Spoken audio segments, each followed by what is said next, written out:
হ্যাঁ স্যার, আপনি আপনি গোয়েন্দা বলছেন তো? হ্যাঁ। হ্যাঁ স্যার, একটা কেস নিয়ে ফোন করলাম। কি? স্যার তার আগে বলি, আমি এই গোয়েন্দা গল্পের একদম ফ্যান ছোটবেলা থেকে। আচ্ছা, স্যার আমি যে কোনো গোয়েন্দাদের প্রতি আমার একটা শ্রদ্ধা রয়েছে স্যার। আপনি আমাদের অফিসে আসুন, কথা বলবো। সে তো আসবো স্যার, আমি কেসটা নিয়ে তার আগে একটুখানি কত কি? খরচাপাতি হবে একটু যদি জানতাম। বলুন। আমার একটা হাত ঘড়ি হারিয়ে গেছে স্যার, সেটা সে গঙ্গার পাড়ে সে ঘুরছিলাম এখানে, ওখানে কোথায় হারিয়ে গেছে বুঝতে পারছি না স্যার। এবার সন্দেহ হচ্ছে যে আমার পাশের বাড়ির লোকটা নিয়েছে কি, গঙ্গার পাড়ে কোনো মাঝি চেপে দিল, কি হয়েছে স্যার একটু। এখন আমাদের কাজ হাতে নেবার মতো নেই, আমাদের অন্তত দিন 15 ওয়েট করতে হবে। না ঘড়ি আপনার হাতে পড়তে হবে না স্যার। না ফুল আমাদের এখন কাজ নেবার, নতুন কাজ নেবার মতো নেই। হ্যালো। হ্যাঁ স্যার।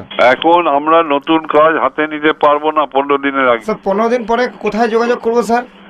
এই ফোনে করবেন স্যার। হ্যালো। হ্যালো। কিন্তু স্যার একটা কথা বলুন, যে এই গল্পটা শুনে কি মনে হচ্ছে যে মাঝি চেপেছে, না পাশের বাড়ির লোকটা নাকি স্যার জলে হারিয়ে যেতে পারে? তিনটেই সম্ভব। না এখনো কি মনে হচ্ছে একটু। না এখন আমি বলতে পারছি না, ঘরে লোক আছে। Hello sir. আরে আপনি বিরক্ত করছেন কেন? আমি তো বললাম এখন ব্যস্ত আছি, ঘরে লোক আছে। আমি একটু খরচাপাতি একটু কথাটা শুনলেই আমি বারবার বিরক্ত। আপনি পরে ফোন করবেন 6টার সময়। আপনি মুখের উপর ফোনটা কেটে দিচ্ছেন স্যার। 6টার উপরে ফোন করুন, আমার ঘরে লোক আছে, আমি ওদের সাথে কথা বলবো না। আচ্ছা ওটা স্যার খরচাপাতি কত পড়বে একটু বলুন। 20,000 টাকা। 20,000 টাকা? ঘড়িটার দামই তো নয়।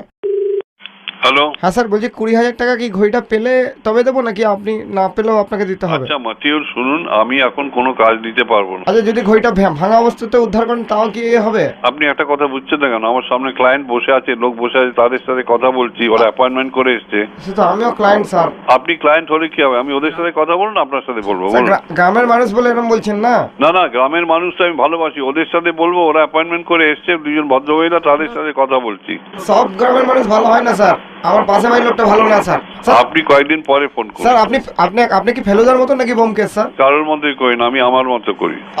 আপনি এবেলা? আমি আমার মতো করি। আপনি আপনার মতন। Hello sir.